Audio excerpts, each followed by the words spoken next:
Neither had my father done any crime, nor had my brother done any crime, nor have I done any crimes. I did not abscond or run away from the law because I am scared or that I'm guilty. I'm neither scared nor am I guilty. But the enormity of the false charges that they are trying to pin on me is something which is very alarming. I am a dual citizen. I want recourse to law. I have been trying to arrange my legal counsel and I have been trying to talk to my embassy to figure out ways of dealing with this situation. یہ میرے مختلف دوستوں کے گھر جا جا کے ادھر مجھے ڈھونڈتے رہے اور ان کو دھمکیاں دیتے رہے کہ اگر آپ لوگوں نے اس کو برآمد نہ کیا تو ہم آپ کے بچوں کو بھی جیل میں ڈالیں گے۔ مجھے کسی چیز کا ڈر نہیں ہے اور وقت بدلنے میں بھی ٹائم نہیں لگتا۔ جو یہ کیس میرے پہ بلڈ کرنے کی پنجاب حکومت کوشش کر رہی ہے وہ یہ ہے کہ میں 9 مئی کی ماسٹر مائنڈ تھی اور میں اس کی پرائمری سسپیکٹ ہوں۔ 9 مئی وہ دن تھا جس دن عمران خان کو اریسٹ کیا گیا تھا۔ میں عمران خان کی ایک سپورٹر ہوں۔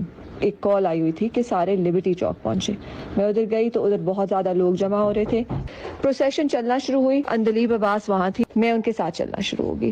چلتے چلتے انہوں نے کہا کہ ہم لوگ جا کے پروٹیسٹ کریں گے کور کمانڈر ہاؤس کے باہر۔ پروٹیسٹ کا یہ نہیں مطلب ہوتا کہ ہم جا کے چیزیں توڑیں گے، آگ لگائیں گے۔ کراؤڈ اب بہت بڑا ہو چکا تھا، یہ بہت پرجوش تھا۔ میں اور اندلیب ہم لوگوں کو روک رہے تھے کہ آپ پلیز کسی چیز کو نہ توڑیں۔ میرے ساتھ جو اور خواتین وغیرہ تھی، میں نے کہا اگر آپ اندر گئیں تو آپ you are going to be doing something illegal اور آپ کو you are going to get into a lot of trouble because ادھر CCTV بھی ہے اور آپ کی تصویر آئے گی اور آپ کی فوٹیج آئے گی۔ I was documenting everything اور میں ٹویٹر پہ ویڈیوز لگا رہی تھی۔ میں نے صرف آبجیکٹیولی تصویریں لگائی ہیں، ویڈیوز لگائی ہیں۔ میں نے بالکل میں نے یہ بھی کہا لوگوں کو کہ آپ لوگ ادھر آئیں، ہمارے ساتھ پیسفلی پروٹیسٹ کریں۔ میرا کوئی ایسا ٹویٹر ٹویٹ نہیں ہے جس میں نے کہا ہو کہ جی آپ جا کے آرمی ہاؤس کو اسٹارم کر دیں، آپ کسی چیز کو آگ لگائیں یا آپ کسی چیز کو توڑیں۔ انہوں نے میرے اوپر چارج لگایا کہ میں یہ ایگزیکیوٹ کر رہی تھی، میں اس کی ماسٹر مائنڈ تھی۔ میں نے کسی کو انسائٹ نہیں کیا، میں پاکستان آرمی کا ایک حصہ ہوں۔ اس بات کا بہت دکھ ہو رہا تھا پنجاب کی حکومت اور ہماری فیڈرل حکومت کی حرکتوں کی وجہ سے عوام کو فوج پہ اتنا غصہ ہے۔ I am now going to hand myself over to the police, to the authorities actually.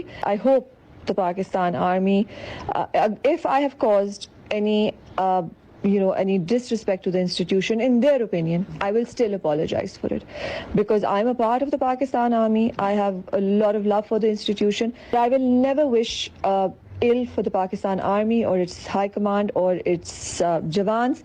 They're a part of me. I am more military than civilian. So اگر میں نے کسی موشن کے اندر آ کے کوئی بات کر بھی دی ہے، I would like to say I categorically condemn the tod phod that happened at Corps Commander House that day. I categorically condemn جو ادھر انہوں نے لوگوں نے barged into the Corps Commander House, چیزیں وہاں سے اٹھائی گئی, چیزیں جلائی گئیں. یہ اس کو میں کبھی بھی انڈورس نہیں کرتی. اگر میں نے کوئی ٹویٹ بھی کیے آرمی ہائی کمانڈ کے بارے میں غصہ میں آ کے یا in a wave of emotion, I deleted them, but I would still say I apologize. It's not my place to tell them how to do what they have to do. تو ناظرین، ابھی ہم نے خدیجہ شاہ کا بیان سنا، گو کہ اس وقت وہ زیر حراست نہیں ہے. جب سے عمران خان کی حکومت گئی ہے اس وقت سے جو پکڑ دکڑ ہو رہی ہے، 1 سال سے مختلف لوگوں کو مختلف کیسوں میں پکڑا گیا. وہ شہباز گل ہوں، اعظم سواتی ہوں، عمران ریاض ہوں، اور دیگر کو بھی پکڑا ہے، اور امین گنڈا پور کو بھی پکڑا ہے. تو لیکن یہ 9 مئی کے بعد جو ایسا حادثہ ہو گیا جو نہیں ہونا چاہیے تھا، لیکن ہو جاتا ہے. جب ہجوم نکلتا ہے تو پھر ایسے حادثات ہو جاتے ہیں. تو ان کو کنٹرول کرنے کا بھی ایک انتظامات ہونے چاہیے، جو کہ ہمارے وزیر اعظم ہمارے بولے ہیں کہ آئندہ سے یہ کبھی ایسا واقعہ نہیں ہوتا. پریشانی یہ ہے کہ ایسے ملکوں میں، ہمارے ملکوں میں جب واقعہ ہو جاتا ہے تو پھر ہم بولتے ہیں. اب خوب اچھی طرح پکڑ دکڑ ہو رہی ہے. گورنر سندھ جو سے ہیں ان کو بھی پکڑا ہوا ہے، جو سابقہ گورنر سندھ ہے. اسد عمر کو بھی پکڑا ہے. محمود قریشی، غرض کے ساری جو مین ان کی پارٹی ہے اس کے جو سرکردہ رہنما ہیں ان کو پکڑا ہوا ہے. عمران خان بھی سمجھے ایک اریسٹ میں ہی ہیں، ان کو بھی دھچکا لگا رہتا ہے. ابھی انہوں نے کہا کہ 80% مجھے چانس ہے کہ کل جب میں نیب کی عدالت میں پیش ہوں گا تو مجھے پکڑ لیا جائے گا. یہ پکڑ دکڑ کا سلسلہ جاری ہے. یہ عمران خان کی حکومت میں بھی ہوا، یا اس سے پہلے بھی حکومتیں جو رہی ہیں، چاہے وہ اسٹیبلشمنٹ کی حکومت ہو چاہے وہ سیاسی حکومت ہو، پکڑ دکڑ، گرفتاری، قیدی بنانا ایک دوسرے کو پھر ہوتا ہی آیا یہ جب سے پاکستان بنا ہے. ناظرین، آخر میں صرف یہ میں کہنا چاہوں گا کہ قیدی کے بھی کچھ حقوق ہوتے ہیں. ہمیں یہ جو انٹرنیشنل لا ہے اقوام متحدہ کا وہ بھی بتاتا ہے، لیکن سب سے پیارا جو لا ہے وہ اسلامی لا ہے، اور حضور صلی اللہ علیہ وسلم کی سنت ہے اور سیرت ہے کہ ہم نے قیدیوں کے ساتھ بھی حسن سلوک کرنا ہے. ایک واقعہ سنا کر آج کے اس پروگرام کو میں ختم کرنا چاہوں گا.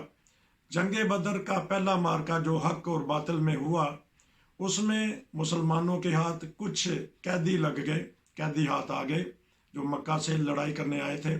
پھر جب لڑائی ہوتی ہے تو پھر قیدی کر لیے جاتے ہیں. تو ایک رات کا واقعہ ہے کہ آپ کے چچا کو، وہ بھی کیا ہے اس وقت اسلام انہوں نے قبول نہیں کیا تھا، وہ بھی قیدی بن کے آئے. تو رات کا وقت تھا، تو حضور صلی اللہ علیہ وآلہ وسلم کو ان کے کرانے کی آواز آئی. تو آپ بڑے بے چین ہوئے کہ لیکن کچھ کر نہیں سکتے تھے.